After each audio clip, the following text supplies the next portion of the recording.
Go ahead, Elliot. Welcome, Earthlings. You are about to enter the Sports Nerd Zone. So, Nerd Nation, are you ready?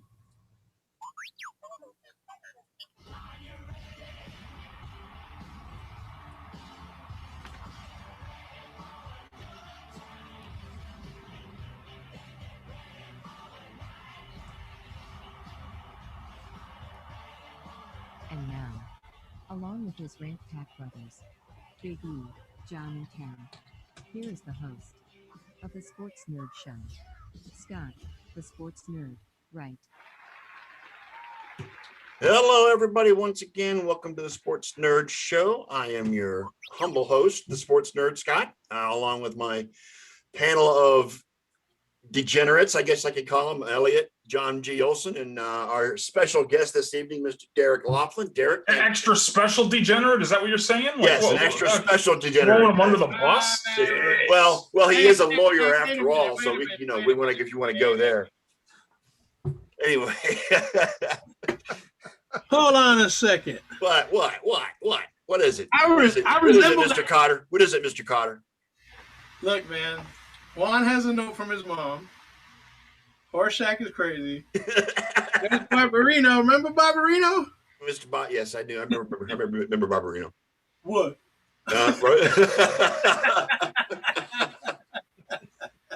Oh. Anyway, I resemble that remark. Yeah, of course you do. Of course.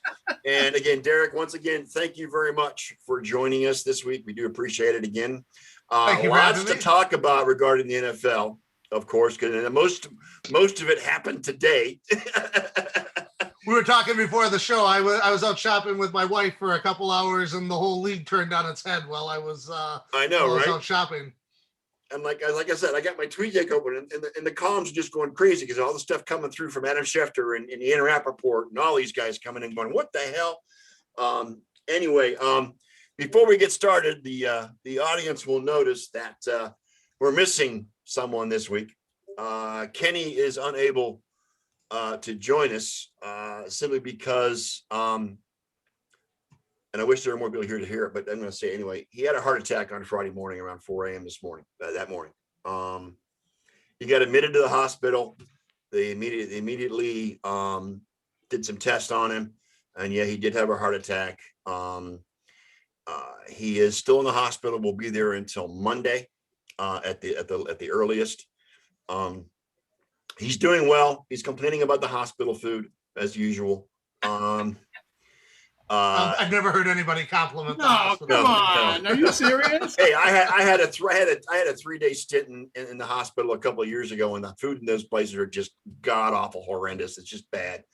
So you're telling me, you guys with all your privatized healthcare down there, yes, and us up here with our socialized medicine, yes, have actually really good food at the hospitals? Really? Yes, we have terrible food. You know what? Don't knock hospital food because it is one step above prison food. Yes, it is. Absolutely. Dude, me and my wife, our first kid and then our second kid, we were looking forward to going back so that we could go down for the cafeteria and get their hash browns. They were freaking amazing, man. The best I've ever had in my life. I just think the Canadian restaurants aren't that good. You can't tell the difference between the hospital food and the restaurants. That's what it is. That's what it is. I mean, I know you guys love your salt and pepper for seasoning, but it's okay. It's all right. It's fine. I can't do too much salt these days with the heart thing. You know what I mean? That sodium is a killer. Yes, it is. Yes, it is. Either way, Kenny is going to be laid up. I don't know if he's going to be ready for next week. I hope he is. If not, that's okay. He can take as long as he needs to. Everybody can't be me. Right. You're the only insane person on this panel because you came back 2 days after having a pacemaker put in you, for goodness sake. Remember the draft when we did that draft show? I mean, you were off camera and were like propped up on a couch or something like on that. His phone. On his phone doing the draft show. Yes. Dude, I'm a trooper, man. I'm a trooper. You're a glutton for punishment is what you are, Elliot. That's pretty much how I look at it. No, I just don't want to miss out on you guys talking about me. That's all. Well, there's always a recording. We can always watch the recording to find out whether or not we're talking about you behind your back or not, Elliot. Yeah, I watch the recording all the time. I haven't heard it yet. Anyway, Kenny, he's going to be okay. I'm praying. John, I know you pray for him for me. I appreciate it. Oh, absolutely, man. I know he's going to be okay as many times as you said it. Yeah, I know. But all the warm feelings and well wishes to Mr. Koslow. I hope he makes a speedy recovery. And we love him. KC Koslow. Yes, absolutely. Well, we've got Derek Lofland here, and it's a good thing because the NFL took over the news cycle, even took over the news cycle for the brackets, because the brackets were tonight too for the NCAAs. Not that John cares, but that's okay. Rackets? Who's rackets? The NCAA basketball tournament. They actually had brackets. Yeah, that's a racket. Hey, Clarky. Hey, that's a racket, all right. Yeah. So, but first and foremost, first ballot Hall of Famer Drew Brees retired today. 15 years to the day when he signed his contract when he was signed by the Saints. There's been overwhelming support and kudos to him as expected. He holds the NFL record for the most passing yards, and I mean he's just been a New Orleans staple ever since he was signed. I mean, he's a first ballot Hall of Famer, and there's no doubt about that. I mean, he's gonna roller skate into the Hall of Fame, for goodness sake. The debate will last about 5, maybe 10 seconds. They'll say his name. That's the case for the Hall of Fame, and then move on to the next one. Yeah, but there's always going to be that one person that won't vote for him, and that way he won't be unanimous, kind of like the way it is with the baseball writers too. Yeah, probably somebody within the division. Yeah, right. Right. Roast. But congratulations to Drew for a great career. He has tortured the Buccaneers for all 15 of those years. And for all intents and purposes, he saved New Orleans. He did. I mean, when Katrina hit, he came in and they won a Super Bowl. Yeah. That's a quick way to get over what happened with Katrina. Yeah, they won the Super Bowl the year after they reopened from Katrina. Yeah. The first game back on Monday Night Football. The timing was impeccable. Yes, it was. And I still remember after the game, his little boy with the earphone, with the headphones on, it was a great moment with him looking up at the confetti and stuff. But I've been an admirer. I'm sorry, Scott. No, go ahead, Derek. I was just going to say, how different would NFL history look if Nick Saban had signed him down in Miami, right, and New Orleans gets Dante Culpepper instead? Right. Yeah, it would have been totally different. Yeah. I mean, and again, to be honest, I don't know that Miami could have put other pieces in place, but I don't know that Drew Brees would have had as great a career in Miami as opposed to playing for Sean Payton. Those two were the tandem. Those two were the gasoline that drove that engine in New Orleans. They worked great together. They respected each other. They threw ideas off each other. I mean, that offense was as much Drew's as it was Sean Payton. So I think the combination of the two amplified his success in New Orleans because those two were just a great team.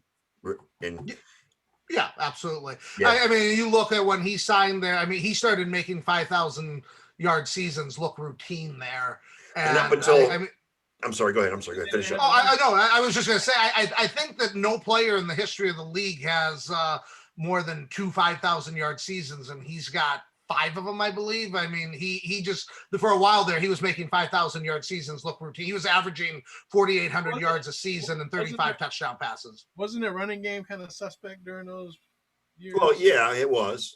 Yeah. For a lot of years, it was. They had a Chargers Air Coryell type offense going when they had to throw every fucking down. Well, until Drew Brees signed with the Saints, there was only one 5,000-yard season in the history of the NFL before they signed him, and of course that was Dan Marino. But yeah, if I'm not mistaken, Bill Clark was going back and forth with me this week about Drew Brees. He said, "Hey, I don't think he's going to retire." Hey, Bill, Clarky. And he should have retired. Even though he had 106 quarterback rating this year and 24 touchdowns and 6 picks, he was not the same player. And 11 broken ribs. Yeah. Well, yeah, 12 broken ribs and some other things going on in there that everything bad, but I think it was a bad back or something. He also, but he didn't have a great season, and he knew I think he knew on his last game that it was over. So Yeah. Derek, our number one guy from the list last week got signed, and PFF was pretty close on the contract money. Dak Prescott. Yeah. I think the takeaway from here, and I think the NFL owners need to think about this, because I think Jerry botched this negotiation. You're better off signing a player early rather than waiting for a year to prove it and hope that you're going to save yourself money, because Dak Prescott only played 5 games last year. Right. He is coming off a horrible ankle lower leg injury that they're hoping he'll be able to be ready for the regular season. He didn't have a winning record in the 5 games he played. I think he had 3 450-yard games and 1 500-yard game, but they weren't winning anything. And they still had to sign him to a 4-year, $160 million, $126 million guaranteed, and a no trade clause. So last year, the Cowboys wanted the 5-year deal. He wanted the 4-year deal. Right. He wanted the no trade clause. They didn't want to give it to him, and they didn't want to give him Deshaun Watson money. And he only went out there and played 5 games and was hurt. And they ended up giving him exactly what he wanted. They would have been better off signing him to the deal last year. It would have been cheaper. Jerry himself said during the press conference that he overpaid for Dak, but he was willing to do it anyway. I mean, Plus they can't tag him again either. right. They're gonna do a ceremonial tag between now and when the contract goes into effect. But yeah, he can never get franchise tag for the duration of that contract. He can't get tagged. So Right. it was a win-win for Dak. This was all Dak. Dak won this, hands down. Jerry was terrible at negotiations.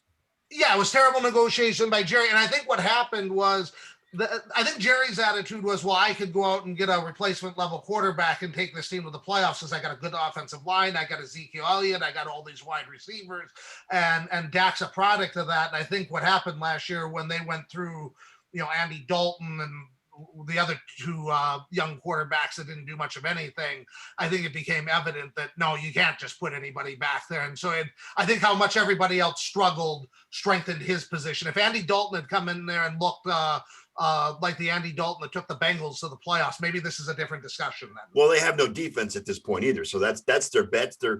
That's the glowing problem with the Cowboys is their defense, and their offensive line to boot. So, but still the glaring default is their defense. Let's cut to the chase. Jerry Jones is the worst GM, the worst owner, the worst negotiator. Yes. He's the worst everything. He had a 3-year or 4-year run back in, when was it? The early 90s. Early 90s. Yeah. And ever since then. But that was Jimmy Johnson. It wasn't Jerry Jones. It was pre-salary cap. Yeah. It was pre-salary cap. But that's just it, though. He didn't have to make any negotiations or anything when he was winning. But when it came time to have to negotiate, he had no clue what the hell he was doing. Right. Because I think the salary cap, the first year of the salary cap was 94. And so they won the 2 Super Bowls in 92 and 93, and then had to start working with a cap beginning in 94. So 2 before the cap, 1 after the cap, and all the fruits of the Herschel Walker deal that brought all the worst trade the greatest trade in history for Dallas, because Jimmy Johnson brokered that deal. It wasn't Jerry Jones. Yeah. Jimmy Johnson was the brain trust behind that Dallas success. Absolutely. Barry Switzer too. Yeah. Well, good for Dak. I say this about any player: if you can get paid, get paid. Jerry Jones lost on this end because he's going to overpay for Dak. Dak's got a bank. He's got enough money now to take care of his kids and his grandkids, and many generations down the line now. So, and Dak's a good guy. I really like him. I don't know that he's worth $160 million, but it is what it is. Well, and here's a couple stats I think that back that up. 10-11 as the starter the last 2 years. 13-20 against teams that finish seasons with a winning record. And when he throws the ball 40 times or more, they're 4-10.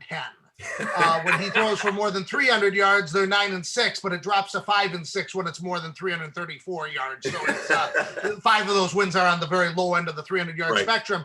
And that's going to be the question now. I mean, it's the same thing I talked about with you with the Browns with, once they signed Baker Mayfield to that big contract. Can you keep Amari Cooper? Can you keep Ezekiel Elliott? Can you keep that offensive line? Are you going to have enough for a defense? He's going to have to carry this team with that contract, throwing the ball 40 times and beating teams with his arm. And he's had good numbers, but he hasn't shown that he can just carry a team with him and make everybody else around him better. And they can't get out of this contract for a number of years with all the guarantees. Another good analogy. Yeah, another good analogy is what happened in Kansas City this week. They lost 3 offensive linemen to free agent. They released 2, and they're going to let 1 go to free agency. So. Yeah.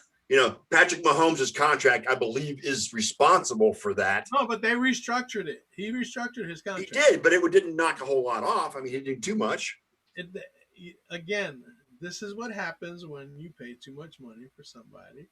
Patrick Mahomes is a good quarterback. Sure. He got proven that he's not great at this point in time. Right. Okay. Oh, I don't know about that. I mean, he lost one. That fantasy got put on pause at the Super Bowl. Okay. Yeah. Patrick Mahomes is the best quarterback in the league, and if I was going to build a franchise around one player in the league, I'm building it around Patrick. Maybe. John may disagree with you. Oh, so I don't know where all these horrible go. GMs and all of this crap. Meanwhile, Big Baller Bean, baby. Can we talk about the greatest franchise in the history of the NFL, Buffalo Bills? No, we're not allowed. We got to talk about the Dallas Cowboys. Oh, Dallas Cowboys. Go ahead, John. Considering they overpaid for a mediocre freaking quarterback. Considering they blew the Buffalo Bills out of 2 Super Bowls. That stuff doesn't resonate anymore. No. Like at all. That was 30 years ago. Yeah, he was 13 years old. He doesn't. Derek, this is a product of someone who just started winning again. This is a product of having to go through crap and deal with everybody. You're a Buffalo Bills fan. Oh, you like losing? I'm a loser. Scott is 1 season behind him. Hey, Scott is 1 season behind him. Exactly. Now, again, on the other end of this side, where Kansas City let go of people. Buffalo signed 3 players, re-signed 3 players this week. Oh, look at that. Now we're talking about a real franchise. I was gonna mention, okay, that if nobody remembers from last week, that John brought up the fact that Matt Milano was not in the top 30, and he went on his little diatribe about that. Yeah, I was a little upset that he wasn't. Milano was actually number 38. It's criminal. And but whatever. chatter was that he was going to go somewhere else, but then Buffalo signed him. Yeah, but we weren't supposed to sign any of these guys. They were talking about maybe we get one of these guys back. We signed all 3. Yeah. All 3. That's good. With barely anything in the salary cap. You want to know why? Because people actually want to go play in Buffalo now. But you lost John Brown. I'm not thrilled about it, but bro, I mean, it balances out, dude. Brown's a big deal for you because I know how much you love that guy. I love Smoke, man. Yeah. I think the best fit for him is Indy. I think Indy is a perfect fit for him. But as long as he's not in the AFC East, man, I don't care what he does. Don't go to any AFC East team because then I gotta hate you, and I don't want to hate you because I love you, Smoke. But then talking about players who decided to leave for greener pastures, how about Shaq Lawson today getting shipped out of Miami to go to Houston? Hey, good decision not to re-sign with Buffalo, buddy. Go get that money. Yeah, and the Patriots re-signed Cam Newton this week as well. If you saw that, John. Boy. I bet you that made everybody in the AFC shake in their boots. Nah. That was a good signing. It was because Cam was very popular in the locker room last year. He was great.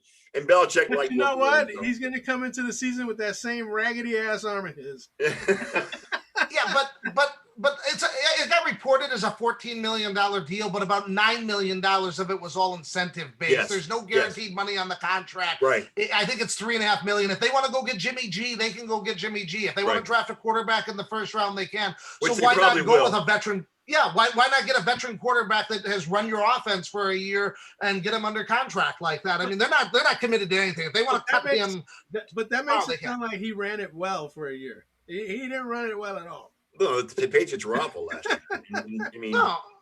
At that time, Cam. The Cam signing is basically New England writing off 2021. Okay. No, no, not necessarily. No. Because I think they go out and get a veteran in free agency or through a trade, and I also think they're going to draft one too. That's Yeah. hey, that's a 2-game sweep for Buffalo this year. But you're assuming Cam Newton's going to be under center. I mean, there's nothing about that contract that even says he has to make the roster. It's all incentive based. If they had signed him to a multi-year deal, had a whole bunch of guaranteed money up front, yeah, I agree with you. You're throwing away the year because I don't think they can win the division with Cam Newton. But They they're not better locked do into something, anything. though. They better do something because you know what? I've been talking to New England fans, and as usual with any team where the dynasty appears to be crumbling, okay, they want to grasp at straws and come up with all different kinds of excuses, this, that, or the other. After what Brady did this year, after leaving New England, that kind of exposed the fact that Brady wasn't really a part of that nonsense and that mess, the video gate, all that kind of stuff. It's an organization that has developed a bad reputation from the top down. Okay. Even from the owner. All right. Yeah. So not many people are burning roads or knocking down doors to go to New England these days. And plus, if they really felt especially when their quarterback situation is in flux. Yeah, if they really thought Cam was going to be the guy, they would have signed him to a multi-year deal with some guarantees. They would have, and then they didn't do that, so I can't see it. No. So keep the talk going with New England. I got something for you guys. Oh no, what you gonna No, keep going. No, are you gonna post your P? Are you gonna post your P picture again, John? Oh, it's coming. It's gonna be my. Don't you worry. While we wait for John to post his P picture, and I don't confuse that with a P tape, but regardless, on a positive note for you, Derek, and of course Katie, Packers re-signed Aaron Jones today. Saw that. I was very surprised at that because when they drafted A.J. Dillon last year in the second round, that to me said that they thought they were going to lose him, and then they didn't franchise tag him, didn't sign him to an extension last offseason, didn't franchise tag him this year. And so it looked like he was going to be out the door, and he probably could have gotten more money going to Miami or another team. And instead he kind of gave the Packers a hometown discount and re-signed there, which is big because he's one of those players that can line up at wide receiver, can line up at running back. You can throw it to him out in the backfield. He's very good in space. He's a huge part of what they do. And so I'm glad they were able to bring him back, but then it also makes you wonder, why did they draft A.J. Dillon in the second round last year and not take a wide receiver? Well, his agent Drew Rosenhaus said today that the reason why is because he wanted to stay in Green Bay. He didn't want to go anywhere else. You know what? Every draft, every free agent expert in the world had him going to Miami. Don't get it twisted. Aaron Rodgers jumped in and put in the final word. There it is. This is John at Gillette Stadium. Can't see pissing on the logo. Yes, he's pissing on the logo. And you know what's funny about this picture, even though you can't see it, it's actually a New England we can't see it. taking that picture. Yeah, it's a Patriots fan taking the picture. Yes. One of his former one of his former employees, I guess. I got an interesting one here. Okay. This guy got franchise tagged, and now he's saying that there's no way in hell he's signing that tag. Oh, I know who you're talking about. Allen Robinson, right. He says there ain't no way on earth he's signing the franchise tag. Well, I mean, does he have a choice? Does he have a choice? He can just not sign. Sure. Yeah, he cannot sign and become a free agent. Well, no, I mean, he had to sit out a year. He'd have to sit out a year. I mean, that's the Le'Veon Bell situation from Pittsburgh a couple of years ago. So, yeah, I mean, he can decide to sit out the season. I don't – at a certain point, it's an $18 million contract. I think you're better off playing for the $18 million rather than sitting there and playing hardball. But sometimes the player is able to do that. Norman did that. Josh Norman did a couple of years ago with Carolina where he kind of played hardball and they just rescinded the tag altogether. They could also trade him and he could sign a contract someplace else. So it'd be interesting to see what happens. Well, especially with the rumors about Russell Wilson coming to Chicago, I would think he'd want to sign it. Yes, but I think Russell Wilson actually needs to be in Chicago before before he becomes interested in doing that. Yeah, show me. Don't tell me. Show me. Right. You can't roll those dice because Chicago's notorious for. And I'm still betting on him staying in Seattle. So, I made that declaration last week or the week before that I'm saying he's not going to leave Seattle. Did you know the story though, where they sent out the letter to the season ticket holders and they didn't even mention Russell Wilson's name in the letter? Didn't even include him in because they also had pictures of all these players, and not one of them was Russell Wilson. There was one question I ran across that says, "Does Seattle want to get rid of Russell Wilson as bad as he wants to leave?" I think they do. That's a good question. I think Pete Carroll's mad at him for questioning the offense and some of the comments he made at the end of the season, and I think there's mutual interest on both sides for him to leave. I don't think that's a done deal at all that he's back. I think it's 50-50. I really think he should go to the Raiders myself, but that'd be a good situation for him down there. The Raiders? Yeah. Well, because I mean, come on. I mean, to go play for the quarterback whisperer, Mr. John Gruden. Don't you think his wife would love being in Vegas? Yeah, but dude, I don't like. She'd also like to be in New York too. See, that's assuming things, man. You got to remember where she's from. She's from Atlanta, man. That's she's not like. I don't know if she's okay in Seattle. Her and Russell bought the freaking soccer team out there. I mean, she does. I don't think she cares where she's at. And someone like that of that stature, she's got a private jet, man. She can go wherever she wants, whenever she wants. So pretty much, she can print money in any zip code. It does not matter where she's exactly. Yeah, I don't think Derek, that's Derek. For John's edification, what I'm hearing the rumor about Chris Carson possibly going to Buffalo, but now that Miami didn't get Aaron Jones, does that leave them open for the possibility of getting Carson as well? It could. I mean, the other thing is Miami's got the 18th pick in the draft, so they got 2 first-round picks, and they could just decide to take Najee Harris out of Alabama and the Clemson running back. So they could do that. Yep. So they could do that too. And so I really wouldn't want to sign Chris Carson because he's got a bit of an injury history and he's really fumble prone. He's been one of the most fumble prone running backs in the league. And to me, with running backs, that's a sin. If you, that's an unforgivable sin. If you're a fumbler, nobody in the NFL wants to put up with that. I would not give him big money. Miami has? I know they have an early one. Do they have a second one in the first round? The Dolphins? 3 and 18. Yeah, they have the 3rd pick and the 18th pick in the draft. 3, they're not going to take a running back, but you're saying they'll take him? Yeah, I think Najee Harris will be there with the 18th pick, and that's who I would take if I were them. Because I think they had those committee of running backs last year, but none of them really stepped up and established themselves.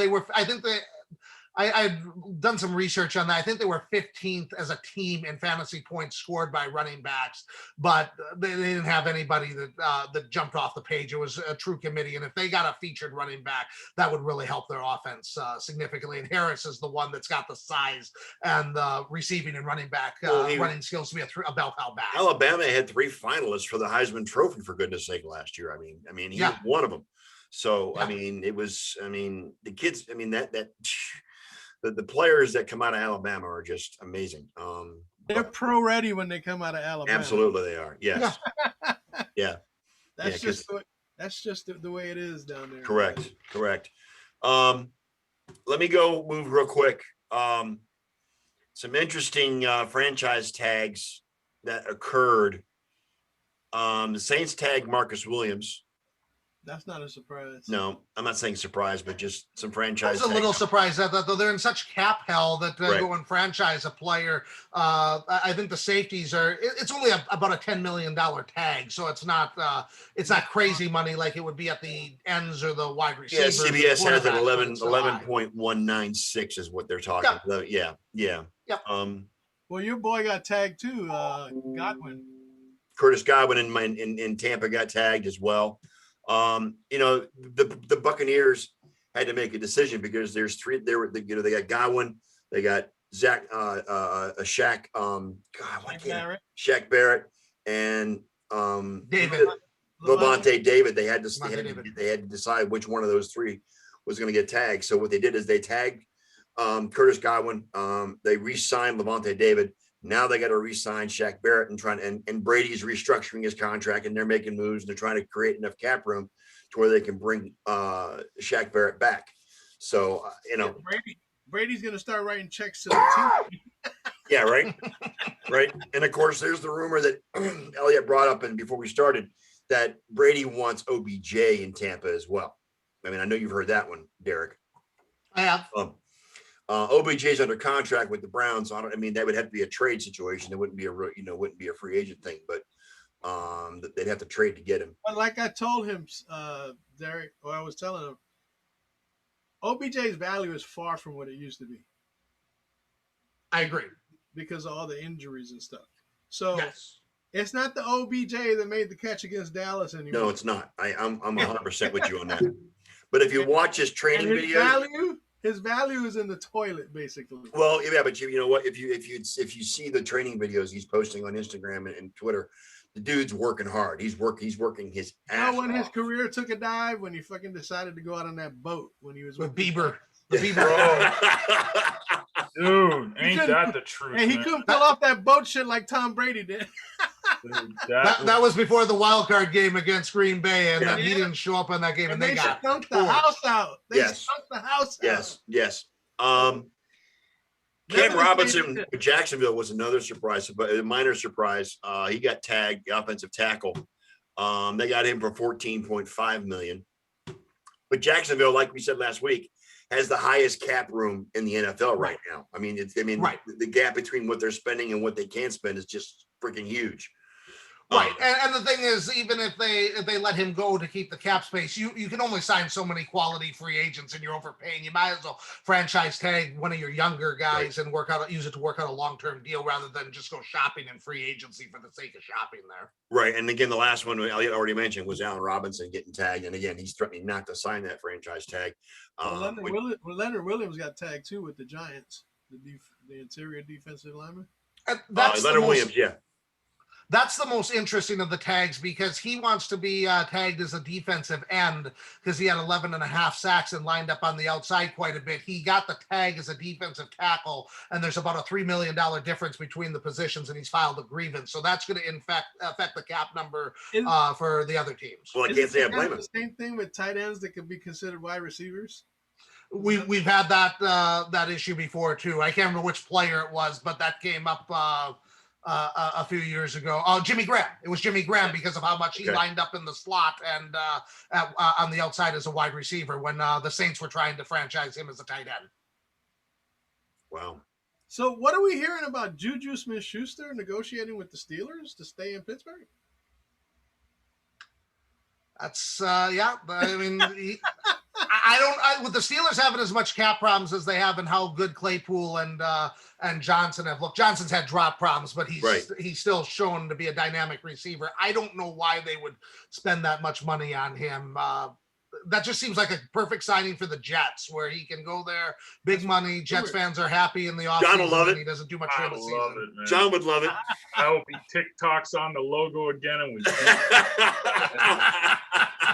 He might be. go to Jersey, buddy. You go to Jersey. You have fun there. I bet you he won't be TikToking in Cincinnati next year.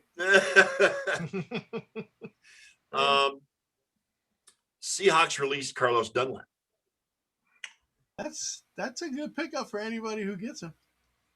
He's one of those players that's in the situation that a lot of these guys are in, where the superstars are just having to renegotiate their contract, convert money to signing bonus, and restructure, and the younger players that don't have big contracts are going to be able to stay. But these mid-tier guys, where people would love to have them, but teams can't afford to keep them, they're the ones that are getting cut so that everybody can fit under this low cap number that we have this year. Yeah, it's projected to be only 183 million. Right. Yeah, 182.5 or 183, something like that. Yep. Yeah. And John, you were bummed about Matt Milano being 38th. They had Aaron Jones 45th. Well, apples, oranges. It's Chris Collinsworth's site. What are you gonna do? It's Chris Collinsworth, exactly. Bro, listen, I'm the biggest Aaron Jones fan you're gonna find. Especially in fantasy. Oh, dude, I saw that guy a mile away in fantasy. I was like, dude, I'm picking this guy up every year I've had him. I picked him up in the first Big round. fan. Big fan. Um, I even turned Milano down, is just he. I don't know. Milano's turned just. down trade offers for his ass. I don't know. this one hurts. The Browns released Adrian Claiborne as well this week. That Hurt too. Who'd that hurt? Adrian Claiborne.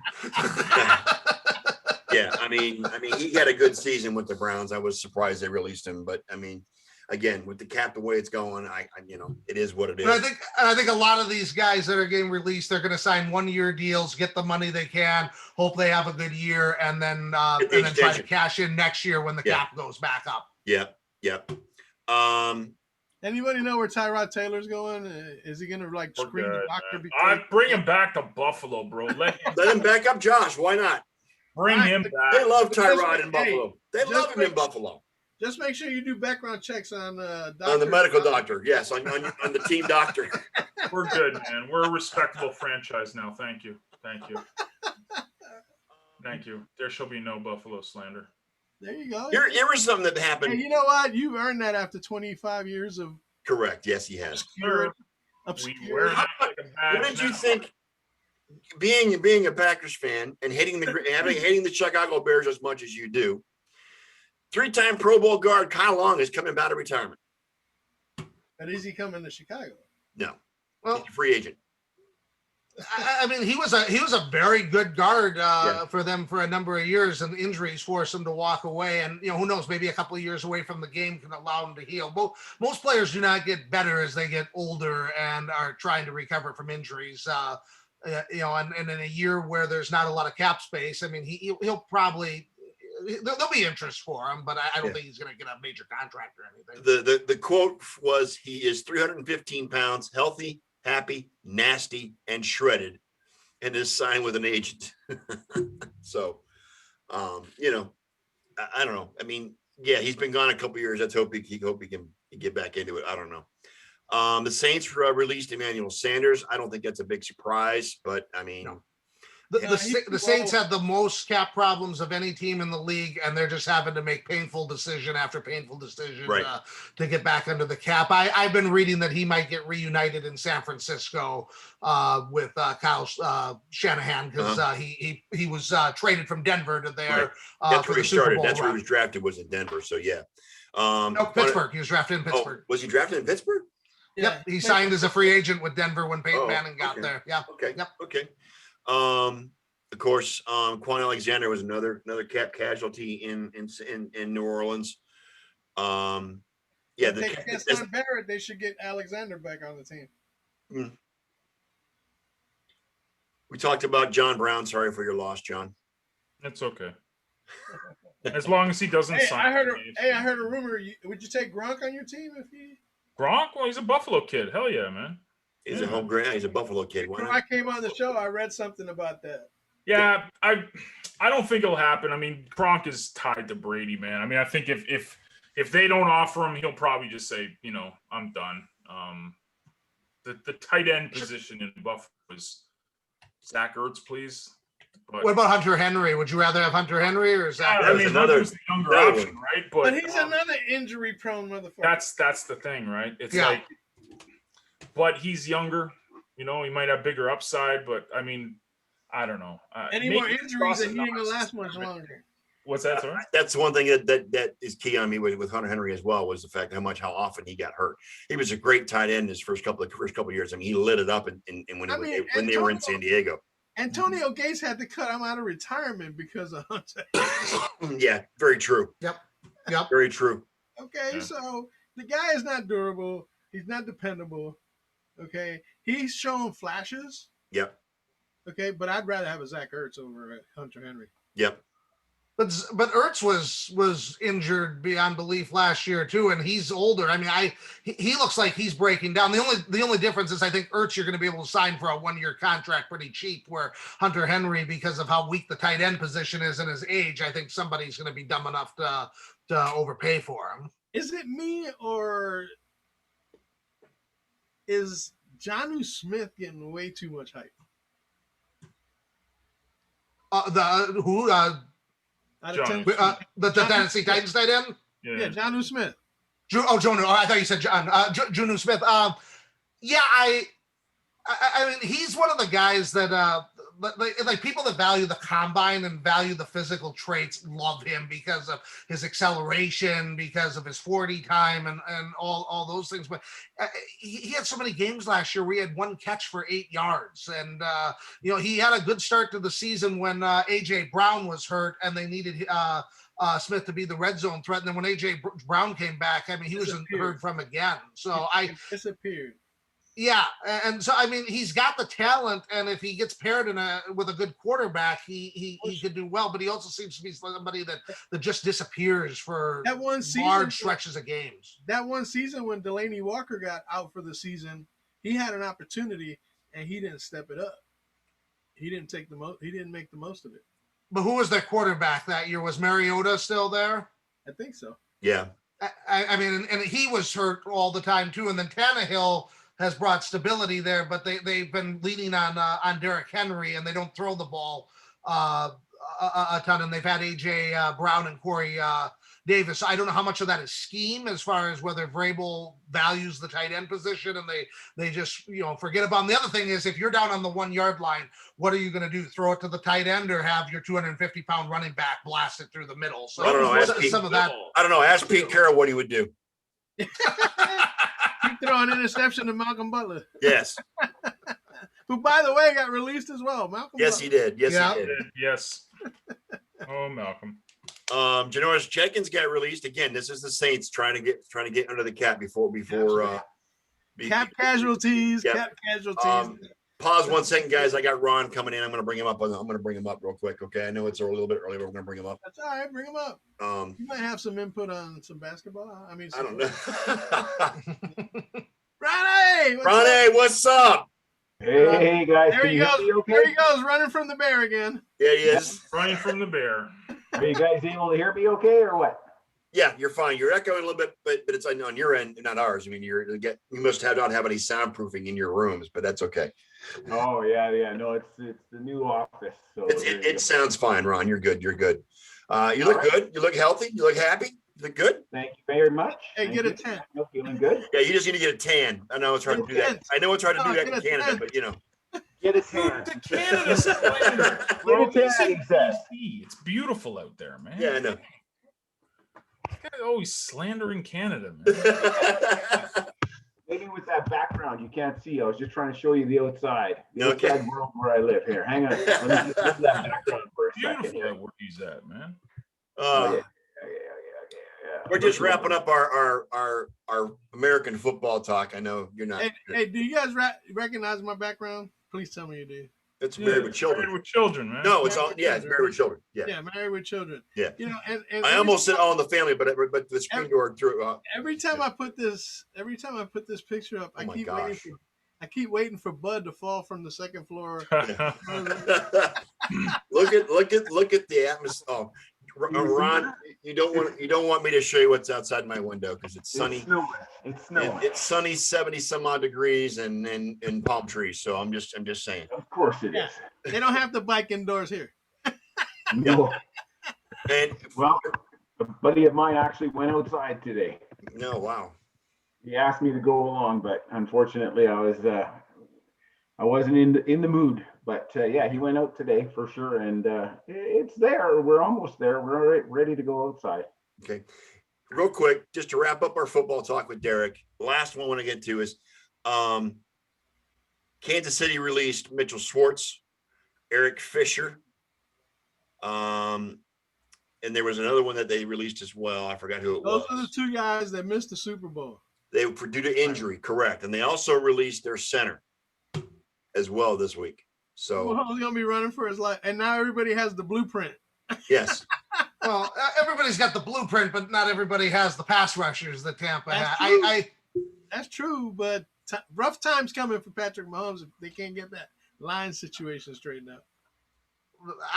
I mean, Andy Reid has been doing this for a long time. I have confidence they're going to figure out that line. I mean, they're not going to be as good as the team that won the Super Bowl a couple years ago, but they're still going to win a lot of games. They ain't got shit to worry about because they got they got potential 6 wins in that AFC West every year.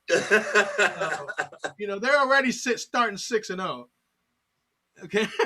Yeah. So I mean, they're going to be successful. And I'm interested to see what happens when the line starts with Kelsey and Hill and those guys for the big contracts. I just think with Mahomes though, I mean he is such a generational talent that he's a guy that can make a 5th, 6th, 7th round pick into a very good player. And so I mean I agree with you. I mean that's the test of a Hall of Fame quarterback is, can you go through the roster turnover where they put in other draft picks and you can just sit there and seamlessly put in new pieces into the equation and still win games. But I've just seen nothing out of Patrick Mahomes that suggests that he's not going to be able to do that. Well, Patrick Mahomes also has proven he's a good leader in that locker room too. So he can. And they're comparing him, and they're doing the Brady comparison with him. Okay. You can't. I mean, Mahomes is such a much better quarterback coming out of college than Brady was. You really can't compare him. I'm not saying he's going to surpass Brady. I don't think he will. Playing for 20 years. Mahomes has a long way to prove longevity. Yes, he does. Yes. Bro, he's got to work on that Kermit the Frog voice first. Yeah, you think? Oh, God. Bro, that's the running joke in the Chiefs locker room. He sounds like Kermit. Like Miss Piggy, yeah.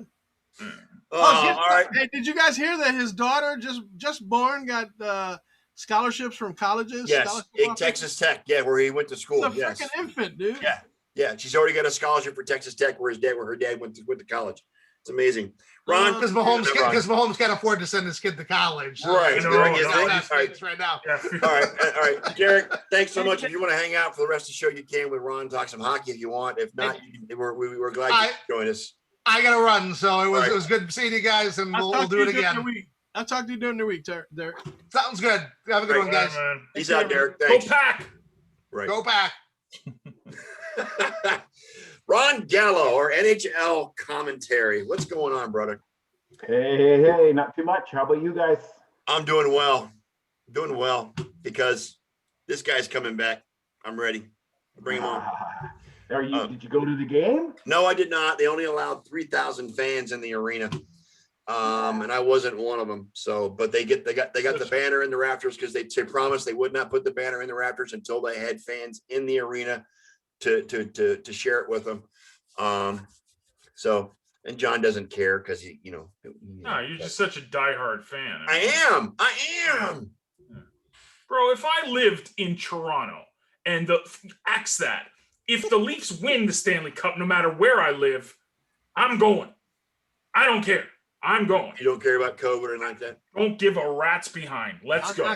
I'll knock somebody out in line and drag them into an alley. I will knock someone out in line and drag them out. I think they limited it to season ticket holders, not walk up and buy. Just po folk like you and me, right? Yeah, exactly. They have family that they'd miss if they don't give me their team. Yeah. So, but Hedman was with the team on the pregame skate. So it sounds like he's getting ready to come back. They plan to have him back for the playoffs, which is great. But I mean, in Tampa's lighting it up. They're picking up right where they left off from last season, Ron. They really are.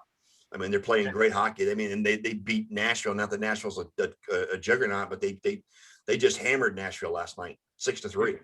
It's surprising how consistent that they can be now. You've got to go back almost 3-4 years, actually. Yeah. They've done a good job to keep the core. They've done a good job to keep to the systems. They've done just a good job all around. Yeah. And they're no longer a team that's considered to be playing in the Sun Belt. They are a team that's considered to be a contender. Yeah.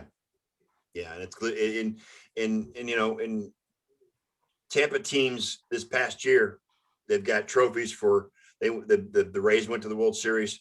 The Bolts won the Stanley Cup. The Bucks won the Super Bowl. The Tampa Bay Rowdies, our local soccer team, won their championship as well. So, Tampa's title town now. So I'm just saying. And Elliott's giving me the look. Toronto's down there to help make another title for them. There you go. Yeah, the Raptors, exactly. Don't get John started on the Raptors. I'm not. They shall no longer be the Toronto Raptors until they come back to Toronto. They do not exist to me right now. Yeah, John, you're not going to like this. There was a meme out today, and it said that with the time change in Canada, the Toronto Maple Leafs are 1 hour closer to elimination in the playoffs. Anybody want to check who's first place? I think let's just check. Let's just. Hey, What's wait. Montreal doing, Ron? I gotta rebut that statement, okay? Okay, what? Because remember, we had a certain person in here that had a team that had the best record in the league, President's Trophy, this, that, and the other, and they got fucking swept out by the AFC. Yeah. Okay. So history shows that anything is possible. That damn John Tortorella, let me tell you, them Columbus Blue Jackets, I know. It's okay. At least you're playing like doo-doo this past week, but that's fine. It's happened to a number of teams. The New York Rangers were swept too after they were a President Cup trophy a couple of years ago. Somebody asked about the Montreal Canadiens. They are struggling without question. They are on a Western road trip. They finally put together a decent game underneath their new head coach, and Right. they defeated the Vancouver Canucks, the lowly Canucks. Moved over one province to Alberta to take on a Calgary Flames in a doubleheader and 2 games in 3 nights, and ended up losing them both 2-1 and 3-1. And it's not good for Montreal right now. They're holding on by the actual skin of their teeth. Yeah. The little pinky fingers are on the cliff. The Montreal Canadiens are sitting in 4th place, 2 points up on the Calgary Flames. They do have a game in hand, but you know what? It's going to take a lot more, and it's going to take a lot more consistency all the way from Carey Price out, unfortunately. Carey Price has actually been, questioned as to his abilities and his commitment right now, because he is not the Carey Price of old. I was going to say, Carey Price used to be the glue that held that team together because he was so good between the pipes. He really was. You almost didn't need to have a strong scoring unit up front because you had Carey Price in the net to keep the scores low. Right. But it's kind of come, the pendulum has swung the other way. And not that Carey Price isn't the gold medal goaltender, not that he isn't the Stanley Cup contender goaltender, but at the same token, he's got to be able to have a lot more in front of him. Yeah. And that starts with Shea Weber, that starts with Galchenyuk, that starts with Gallagher up front. It's deep. It's not just the primary names for the Montreal Canadiens. It definitely has to be a little bit deeper than that, and that's why they ended up firing that coach when they did. Yeah. So with Montreal, I've always said this: if Montreal is struggling, even though they're holding on to a playoff position, that coach, watch out, he's one of the first ones to go. And it happened when Claude Julien was hired and came in. And I'm pretty sure it was you guys. I was telling you guys, next week, this time, we're probably going to see a new coach in Montreal. And sure enough, it happened. Yeah. And the same thing again, the coach is hired to be fired, and away he goes. And that always brings out the NHL fans and the hockey fans around the world that say, why are you replacing the players? Why are you replacing the head coach and not the general manager? So Marc Bergevin is definitely on the hot seat in Montreal. Yeah. Staying in Western Canada, Connor McDavid, John, your guy, is on pace for 100 points this season.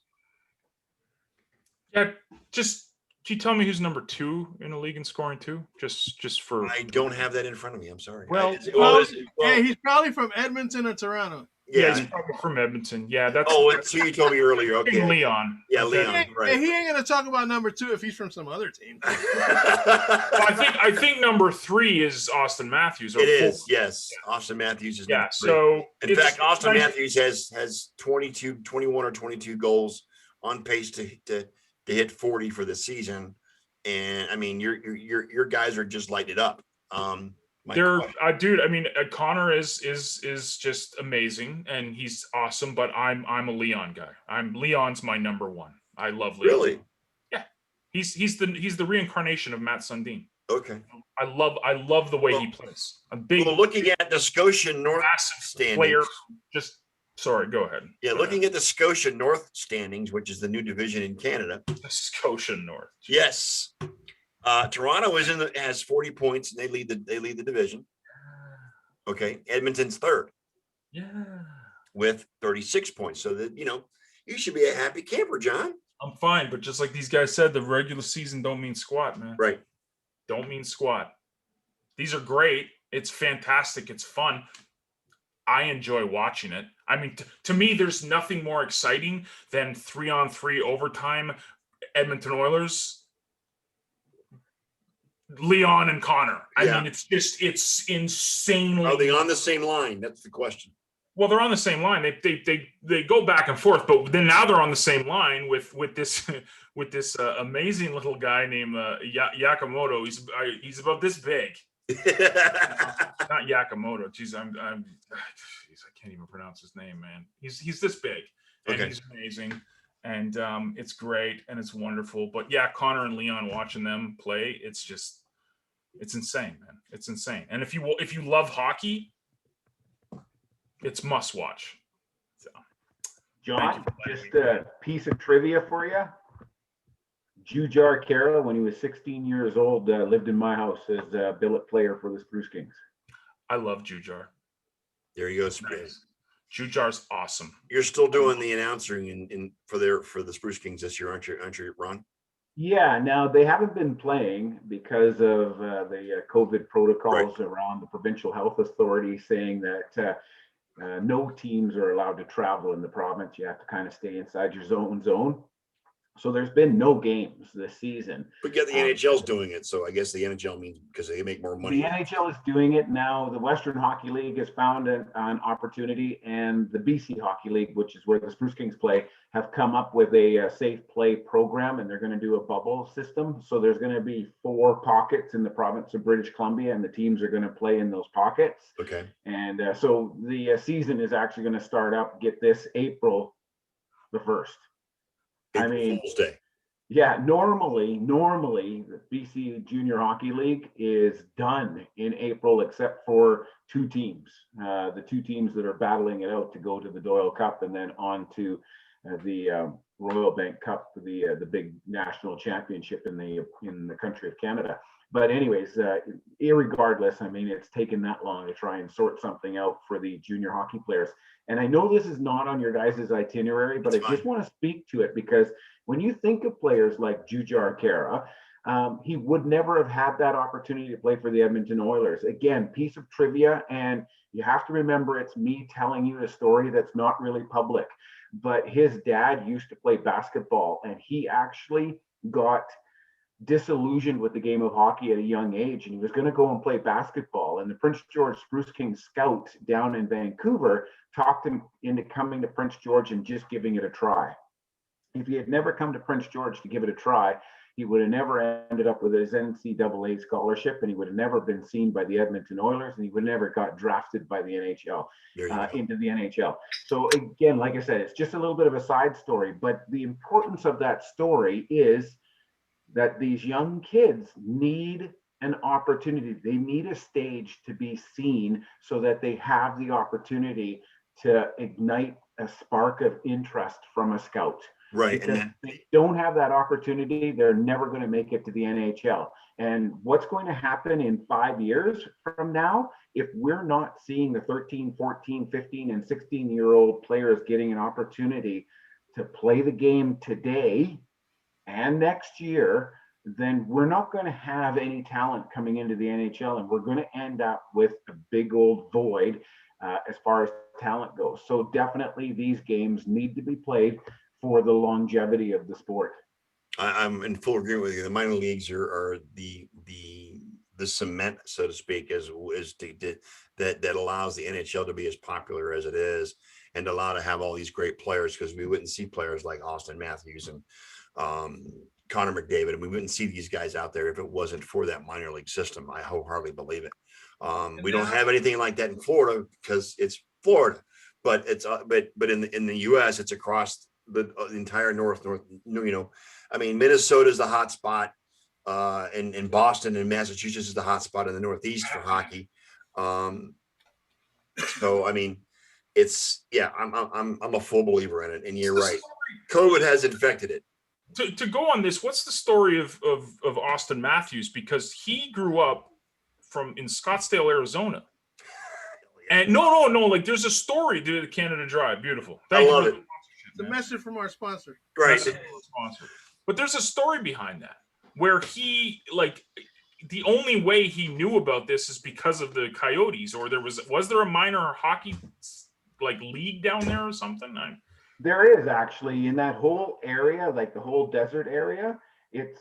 There's actually a really good development league, and they play kind of tournaments in circles, and they go around and they go all the way through Arizona. They come up through California, and then they kind of go back down and around as they go through some of those states. And so definitely, despite the fact that Arizona has kind of been on the radar for not being on the radar when it comes to NHL, it's not a hot spot when it comes to the game. It definitely is at the lower levels, at the amateur levels, at the junior player levels. So I don't know the full details of the story, but I do know that with Austin Matthews, I mean, obviously he's an American player. When he got drafted to the NHL by the Toronto Maple Leafs, and Canada and the United States were playing for gold in the World Juniors, obviously he's cheering for the Americans. And he actually got a lot of backlash in Toronto, especially for not cheering for the team that had drafted him, the country that had drafted him. And he's just like, I'm an American. What do you expect? That's weird. That's so weird. I have no issue with you cheer for your country, man. Of course. 100%. You expect them to go. Toronto people, man. Toronto fans are weird, man. They're a crackpot half of the time, man. And I love them. I am one, but hey. Can I call a quick timeout? Yeah. I just want to give a real serious shout out to one of my favorite boxers of all time, Marvelous Marvin Hagler. Absolutely. He died at 66 yesterday. Yes. One of the best. He was involved in probably was one of the most action-filled 3-round fights of all time. I mean, they had as many punches in that fight as some fights that go 12 rounds. Yes. In just 3. And it was a Donnybrook. It was just they were just in there slugging. Well, and Hagler put him away. I remember his fight with Sugar Ray Leonard, and Leonard said I should have died in that fight because he was hitting me so damn hard. Hagler was a hard hitter. I mean, he just beat the crap out of you. Massachusetts. Yes, and I remember growing up watching him and it just. He had a 7-year run with his title. Yes, he did. Yeah, he did. He was one of the greatest and one of the hardest hitting fighters in history. Pound for pound, one of the greatest. I didn't want to be morbid or anything, but I just wanted to throw that. Yeah, thanks, Elliot, because I respected him and I loved him as well. Anyway, back on subject. Thanks, Ron, for that intermission. This doesn't affect probably you or John because you guys don't get this in Canada, and that is that the NHL has signed a 7-year contract to go back to ESPN. Yeah, there's a few things that I want to touch on all of that. And if anybody wants to start off, go ahead, because I did a little bit of I wouldn't call it a deep dive, but I definitely did a scratch of the surface. And it sounds like a big deal, but there's got to be more somewhere. Yeah, I think so too, because I'm looking at the annual amount of games that will be played between ESPN, ESPN Plus, Hulu also has some games, ABC. The poignant part about it is that the first NHL game on ESPN appeared on December 19th, 1979, which was a little more than 3 months after ESPN first went on the air. So they were one of the original networks to have to have full-time NHL, and they were great with NHL. They took a small break and came back, and they had it for over a decade after that. But my thing is that despite the contract, it's still going to be hard for me to watch in area games because of the blackout restrictions. That's my issue. I'm not going to get into the blackout restrictions because certainly I'm hoping those are going to change. But I am going to say this. The way it is in the United States right now is not working, never will. It has to change at some point. Before this deal, in Canada, John and I know we can go and turn on CBC or Sportsnet, and we're going to find a game. We know it's going to be there. when we start looking at the time zones, yes, we're going to run into the blackouts, but we know where to go to find a game. In the United States, you guys don't have that. One day the game is on NBC, the next game it's on WNBC, the next game it's on some odd.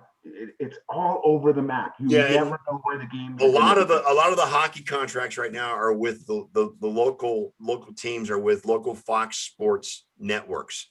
I mean, Fox Sports Sun here broadcasts. It's called the regional Fox stations. Is basically what it is, depending on where you live in the country. And that right now, that's the only way you can guarantee to watch your home team play. Well, not all cable operators have those channels. As you know, right now, I have YouTube as far as my streaming service, as far as TV. I don't get those regional sports networks, so I can't watch the Lightning here. I can't do it. There's no streaming services? Like you No. don't get center ice down there? I can, yeah, but I'm not paying for center ice. I mean, that's not? god awful Why wouldn't you expensive. pay for center ice? I don't know what the cost is. I'm not paying for center Don't ice. they do it monthly? Don't they do it monthly though? Yeah, it's monthly. It's $30 a month up here for. Yeah, I'm not So paying. I pay $25 a month for extra innings in baseball. That's a lot to ask for you know. So you're not a real fan. That's what you're Yeah, saying. That's not what I'm saying. It's That's just what you're saying. I've got my fingers in other different things going on. It's No, not. that's what it's you not said. my budget. Hey, If there was a 24-hour Cleveland Browns channel, you'd pay for it. Probably you know? not. Probably not. Yeah, you would. Yeah, don't you know what? You can try to run that bullshit. But I lived in the Bronx and John's been to the Bronx, and we know bullshit when we see it. Okay? You'd be the first one banging your fucking Cleveland Indians drum. Boom, boom, boom. No, let's boom. not talk about the Indians and that shit show. We won't get into that. Well, we Team. can't talk because you guys don't have a hockey team, so we can't talk about Cleveland hockey. It's frustrating because, like last time Ron was up, I raged about our streaming services. Rogers. It's gotten better. I've noticed that there's only a couple of blackouts here and there, but it's like, why even have cable anymore? Like it's just stream it. Like for us up here, we got the zone for football. So the NHL center ice doesn't take blackouts into consideration. No, it does. It does. It's very frustrating because you pay for it and then they black it out. It's right. like, that's why I'm reluctant to go there because I'm afraid I'm still going to get blacked out from Lightning games, which is going to piss me off. well. What if you Back get to the ESPN. Back to the ESPN. We don't know for sure what's going to happen as far as blackout levels, but don't forget that they're partnered with Disney, and Disney has a pretty expansive opportunity with their media channels as well. Yep. Could we be seeing NHL games on Disney Plus? I suppose it's possible, but this deal is only, I'm saying only, but it's only $400 million. Okay. Gary Bettman's not done. This $400 million is not enough to actually make any kind of significant impact in the NHL as far as what the owners have lost in the last year, right, and what the players would love to earn. Gary Bettman said that the cap rate is expected to stay flat for the next 4 to 5 years, which means that every team is capped at $81.5 million, and it's expected to be that way for a while. How do you grow a league that way, though? You can't really grow the league that way, can you? With a flat cap? The problem is that as far as the owners are concerned, and Gary Bettman said this, the players owe the owners because of everything that's been done here to try and make the games happen, and the owners have been losing revenue. So the TV deal is an opportunity to bring in money, but it's not enough. Here's an example. The UFC earlier this year announced the deal with ESPN Plus. Get this, for $1 billion. $1 billion. That gave ESPN Plus exclusive coverage of all UFC pay-per-view events, all UFC events. Yeah, you pay the monthly for ESPN Plus. You still got to pay for the pay-per-view. So I mean, they're making. Yeah, and so it's a $1 billion partnership. The very first event will be on April the 13th. But there's your comparison. $400 million for the NHL, and everybody is going, wow, that's $1 billion for UFC. And so they've got exclusive rights. Gary Bettman earlier in the week, after he said that and announced the deal, he did say that he wanted to focus and structure the deal with ESPN first before he discussed with anybody else. But now, in the next few weeks, they are going to be discussing and going through some of the expressions of interest that you have to assume have come from NBC, ABC, and CBS. Yeah. If one of those three networks gets their fingers into the NHL, that could be anywhere from another $400 million to $600 million. Yeah. And that would be substantial for the NHL, because now you're putting them onto a main channel. Okay. To go to John's point, cable television becomes worthwhile in the United States again, and you don't have to go and hunt for the source for your games in the NHL. The other thing I wanted to talk about is, without having some kind of a solid deal like this, it's a double impact. Those NHL hockey fans that exist were having a hard time trying to find their teams and watch their teams. Yeah. Hopefully that's over. But if a dedicated NHL fan or an NHL teams fan is having a hard time watching and following their team, imagine the fan that wants to become a fan, that doesn't know they're going to be a fan of the NHL, and they're looking for these games. Unless they stumble upon a game by accident, how are you supposed to grow the game? You need that consistency, but you need mainstream. And I think that the meat and the potatoes of a deal for the NHL is on the plate of NBC or the plate of CBS or the plate of ABC. Well, NBC has had NHL for the last several years, and they broadcast it on your local NBC station, NBC Sports Network, which now, because now NBC is going away with that channel, they're getting rid of it. MSNBC. Yeah. It's NBC Sports Network. Yeah, right. NBCSN is what it is, and they're good. That channel is going away, and a lot of the sports programming normally on that channel is going to go to USA Network. Doesn't Disney own ESPN? Yes, it does. Yes. Yeah, that's why I'm saying, like, you have an opportunity. And I mean, if you think about Disney Plus, when it was released a few months before COVID hit. Disney Plus. Disney Plus saw a huge spike, obviously, in viewership and paid subscriptions simply because of the lockdown.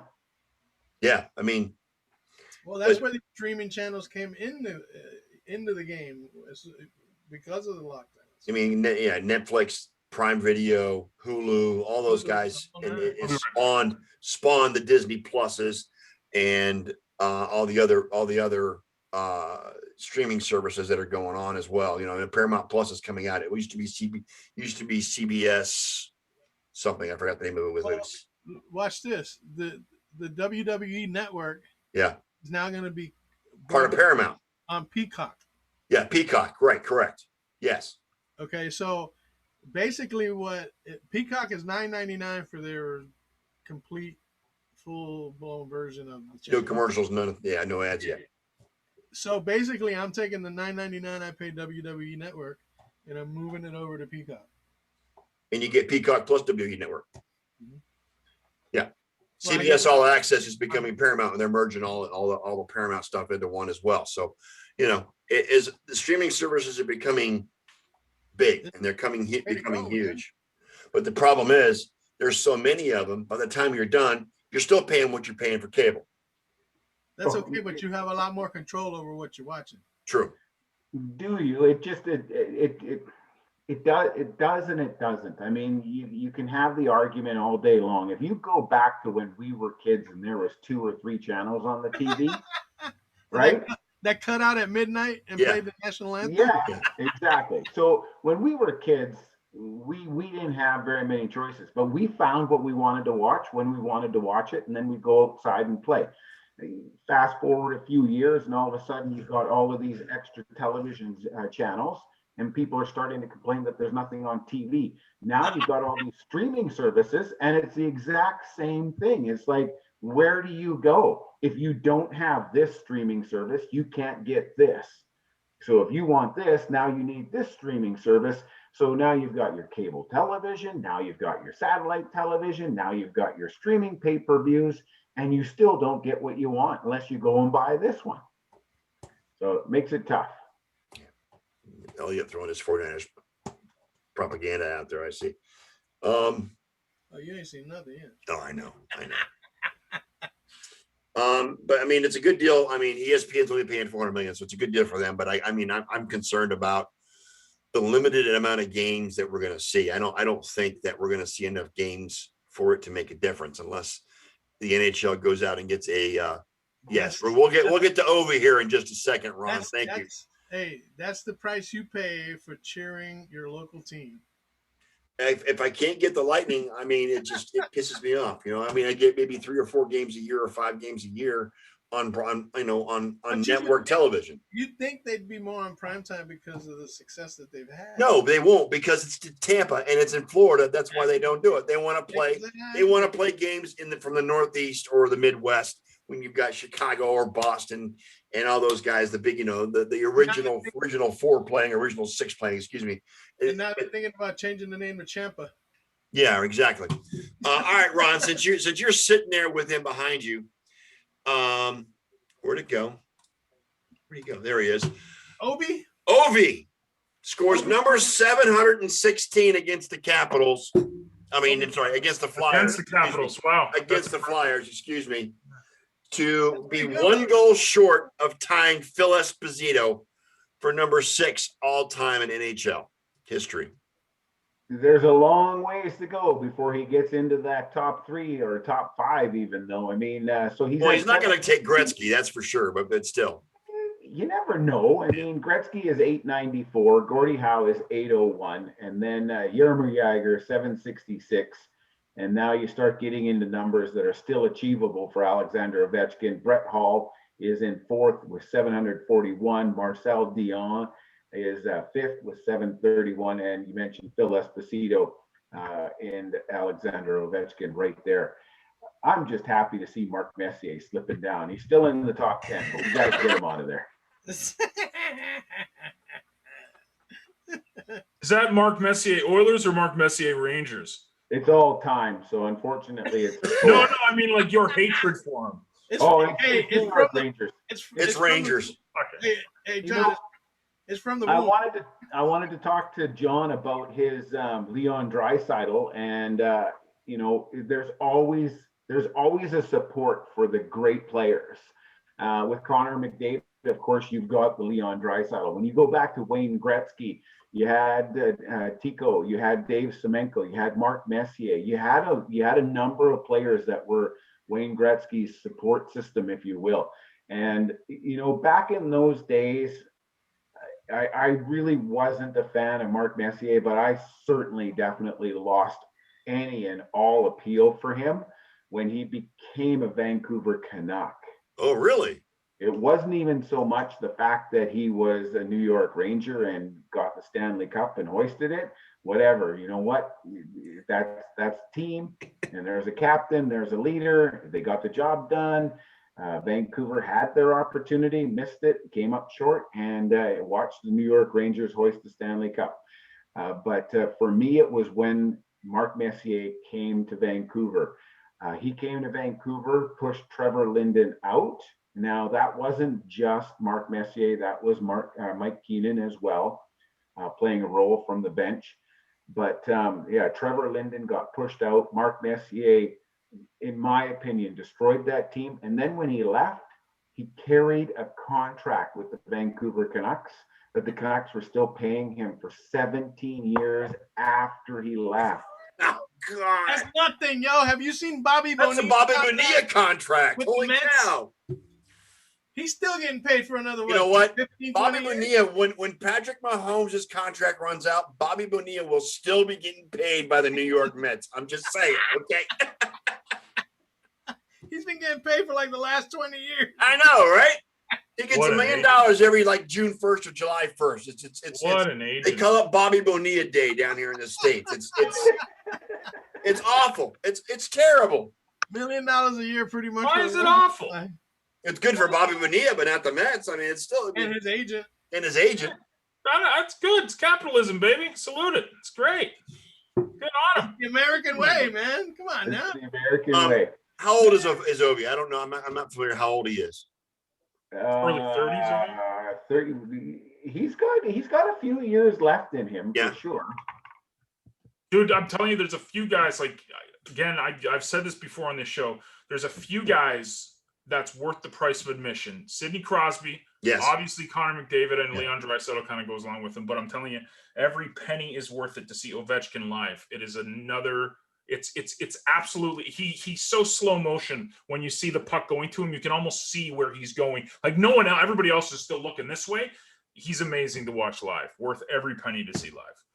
The thing with Alexander Ovechkin that I think is changing the game for some of those top players, and you can see it a little bit, I'm going to say a little bit with Austin Matthews and even Connor McDavid, but not to the extent that you see it with Alexander Ovechkin, and that is that he's a two-way player. He's not just skill and finesse putting the puck into the net, but he will hurt you with punishing hits. Yes. Oh, he hits, man. Yeah. Yeah. By the way, he's 35 years old. He'll turn 36 in the middle of September. So he's got 3 or 4 years maybe left in him, maybe. Again, look at Chris Chelios. Look at Jaromir Jagr. Like these guys are timeless. Jagr played forever. My God, the mullet was in the league forever. Good right? God. He's still playing, isn't he? Not in the NHL, but he's playing in like Europe, isn't he? The Tom Brady's of Jagr? Yeah, Jagr is. Yeah, he still is. And remember the old movie back in the day with Jean-Claude Van Damme and Powers Booth it was in Pittsburgh. There was a bomb threat at the old Igloo. Oh, yeah. And Jaromir Jagr was in that movie. That's from the 80s. Yeah. That movie's from the late 80s, early 90s. I mean, that's how old and that's how long Jaromir Jagr has been playing hockey. I mean, you're talking almost 30 years right now. Can't let go sometimes, man. That's all. Yeah. All right, Ron. What are your? I mean, I gave you a link to this page, but what do you think are the top moments in the first half of the? I mean, because tomorrow ends the first half of the season, then we go on from there.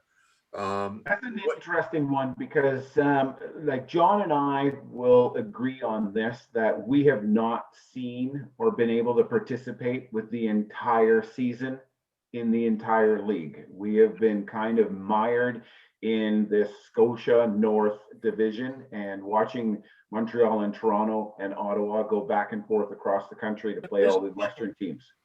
So when I like the Cowboys down here, whatever's going on every Sunday, the Cowboys are always on the primetime game. So yeah. Right. So for me, it's not that it's a memorable thing, like as being a positive, it's almost a negative. And that is, despite that we know that the games are going on, I can't help but sense that there is a feeling that the whole vibe of hockey has kind of like dropped a little bit in Canada. It's not at the level that it used to be at for sure in a couple of years ago where it was all the buzz. Right now, it's not. It's more localized to the Toronto area or to the diehard fan.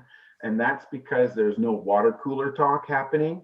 That's simply because we're not being able to see all of the games or the highlights even from around the league. It's really, really tough in Canada to see the other three divisions and what's happening. I was going to say, you're not seeing the Bostons or the Chicagos. I couldn't even name you the other division, like the teams in the divisions. It's so out of my, like I consider the NHL, the Scotia, of course, Scotia. If you want to know, John, it's the Discover Central, okay? The Mass Mutual East. They've Scotia North, yes. The Honda West. They put corporate names on divisions now. Yes. Well, those corporations paid some big dollars for that. Yeah. Well, it's probably the only way the league's surviving because I mean, there's no gate money. It really is. It's the only thing. Now, other memorable moments. Certainly Pittsburgh, Sidney Crosby play his 1000th. He's not Sid the Kid anymore, but I mean that's how he's referred to as Sid the Kid. Sid the Kid, I think. Barzal's goal. That was pretty crazy. I mean, that was insane. Could be the goal of the year. Yes. Pretty hard to top that one right now. Yeah. The demise of the Sabres. That's It's tough for me because I'm diehard Bills fan. So all of the Bills commentators and podcasts and stuff, they're Sabres fans. So I have to go through all of the Sabres drama, like, oh, fire Ralph and boo hoo and But doesn't it work both ways on that? What happened? The Sabres are like Buffalo fans too. Yeah, they're all Bills fans or Sabres fans, but it's just, I mean, that team's just in disarray. And I mean, apparently what's his name's trying to get out. He's been trying to get out for 2 years, and they said, okay, well, we're going to bring you so-and-so. We're going to team you up with we're going to team you up with Taylor Hall. And of course, in the off season, on paper, that's great. Yeah. How's that working out for you today? Not working out at all. What about the Lake Tahoe series where the ice melted because they didn't realize that sun melts ice? I know. I didn't even see it. I didn't even know it was going on. Like, so out of our reference up here. Like, again, yeah. They didn't know what was going on either. One thing I want to say, one of the things, and this is one of those, it's a dark horse, but one of the things that I want to comment on is the actual top team in the NHL. I mean, here in Canada, we know the Toronto Maple Leafs, they are doing very well. We know in the United States, Tampa Bay is the defending Stanley Cup champions, and they're doing well. The team that has quietly been putting together wins and quietly sitting on top of the NHL standings, and maybe it's because I'm in Canada, but behind the tutelage of Rod Brindamore, the Carolina Hurricanes are top of the league, and they still haven't played the most amount of games. Right. Well, they're in the same division as the Lightning, and they're leading the Lightning right now by 1 point in the division. Yes. So they got games in hand. Tampa Bay has a game in hand on Carolina. Yes. But the Carolina Hurricanes have 2 games in hand on the Toronto Maple Leafs, who also have 40 points, same as the and then the New York Islanders have 29 games played, so that means Carolina has 2 games in hand on them as well. They've got 40 points. Yeah, the Islanders are playing really well this year. I'm impressed at how they're playing. They're playing really good. Yeah, and again, like I said, like that's the old pendulum swing. A couple of years ago, if you were a brand new NHL fan, look at Elliot. He's all happy. Look at Elliot. He's all happy and shit. Go Islanders. Yeah. Hey, you know what? I feel about the Islanders the way John feels about the Bills. It's been too freaking long, man. I mean, 4 Stanley Cups in a row for the New York Islanders. That was back in the 80s, right? I saw a picture of Bossy and Trottier the other day. Nice. Brian Trottier, Mike Bossy. Yeah, and Clark Gillies, the number 1 line. Billy Smith. Dennis Potvin on defense. Dennis Potvin. And his brother John. Bro, those are like, that's when I was born in 77, so I was right around those ages. Like, all I remember was the Islanders and Oilers. Like, that was remember no helmets, Bobby Nystrom with his hair flying all over the place. Yeah, that's my earliest memories of good old hockey game. Yeah. Good for you. And you're welcome, Jordan Eberle. You're welcome. Al Arbor, one of the greats of all time. What are you looking forward to in the second half, Ron? Is the All-Star game going to playing soon, or are they not doing it? No, they're not doing it. No. They're not doing it. Okay. So what are you looking forward to in the second half? They're not the NBA. Right. Well, I think what I'm looking forward to in the second half is an increased coverage of the American-based teams, because it always happens in the second half of the season because you're getting into the playoff ramp-up. Obviously, I'd like to see the teams start to kind of balance out the number of games that they've played. The Dallas Stars still have the fewest games played at 24, but they're catching up.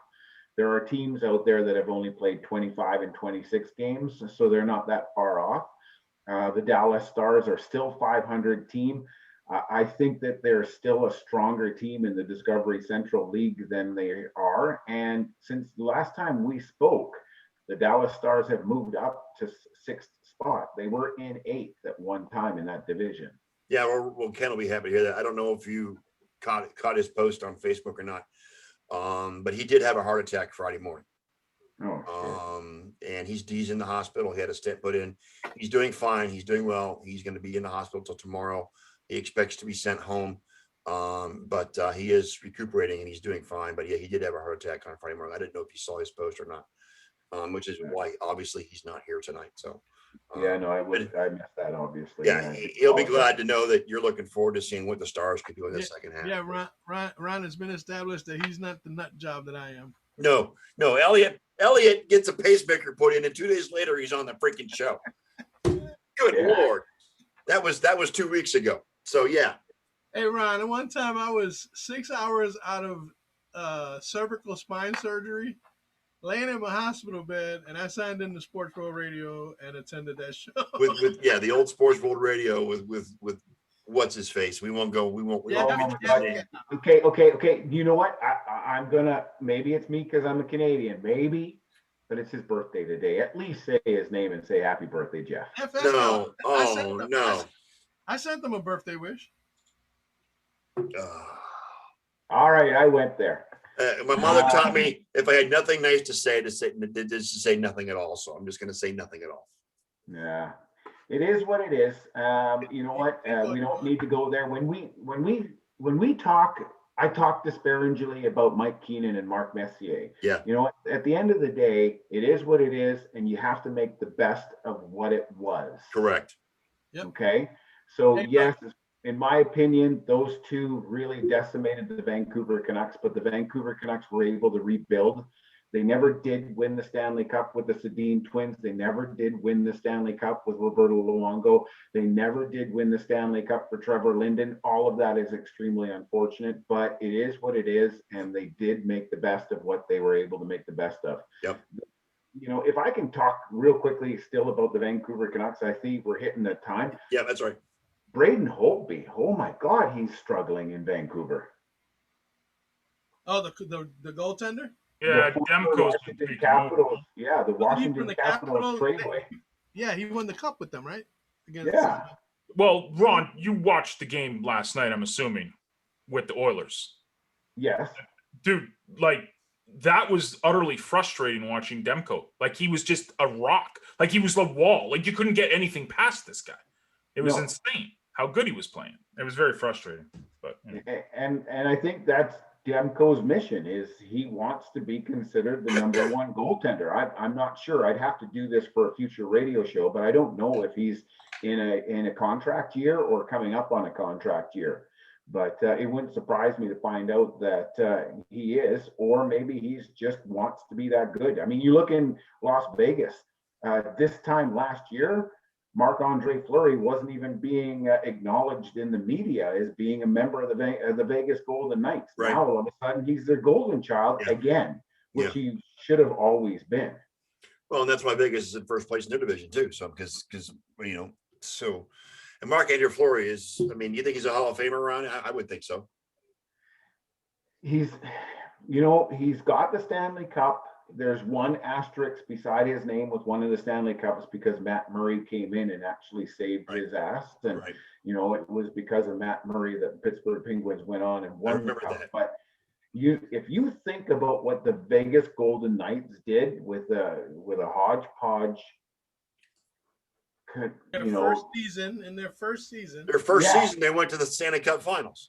Getting castaways. And that doesn't happen simply because you have a goal scorer up front or a strong defenseman on the blue line. It happens because you have a goaltender that keeps everybody together. And that's what Marc-Andre Fleury did. And keeps you in the game. Yes. Yeah, he keeps you in the game. And don't forget, there was a lot of injuries in the goaltender as far as the backups went. And that's how come we ended up with so many backups. Malcolm Subban was a backup for a while there in Vegas. It makes you wonder. It makes you wonder what kind of deal the Kraken are going to get when they come into the NHL next year in Seattle. Well, you know what the thing is it was good for Vegas. I went on the record before the Vegas Golden Knights became a team and said that if there is no way that they're going to be able to make any kind of noise in the first year because of the makeup of their team, right? And I said that's going to kill them because they are inside a city that is full of transient population. And I don't mean transient in a negative sense. I'm talking about visitors. Tourism, tourists, right? So you don't have a dedicated fan base that you can really draw from. Well, two things, like Vegas Golden Knights, the team themselves proved me wrong, but Vegas, the community, Vegas, the city has proven me wrong. Right. And they have a huge support for that team. Yep. I still think it goes back to Marc-Andre Fleury and getting those first few wins for the Vegas Golden Knights early on in the season. So if the Seattle Kraken can kind of do something similar and end up with a spark plug that ignites their team, it'll ignite the community around them and the region around them, and they'll have a pretty solid fan base and they'll do well as well. But let's wait until we see what the makeup of the team is, because you still have to have some capable players. It's one thing to bring in a lunch bucket crew, but it's completely another to bring in a lunch bucket crew that can actually do the job and get the work done. I agree. Hard hat, motherfucker.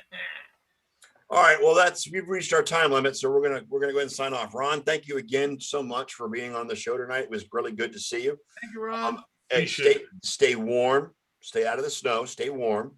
Okay. You too, As long John. as he has those bears chasing him, he'll be fine. I think he'll be fine too. Hopefully, you get to see some bike action soon. Some riding. Get some riding in, whether it be inside or out. Yeah. And on behalf of my co-hosts, Mr. John G. Olson, Mr. Elliot Big E. Lamba, and our special guests tonight, Derek Lofland and Mr. Ron Gallo. Thanks everybody for hanging out with us. We'll be back again next Sunday. We are the Sports Nerds, and we are out. Bam. Oh, you know what?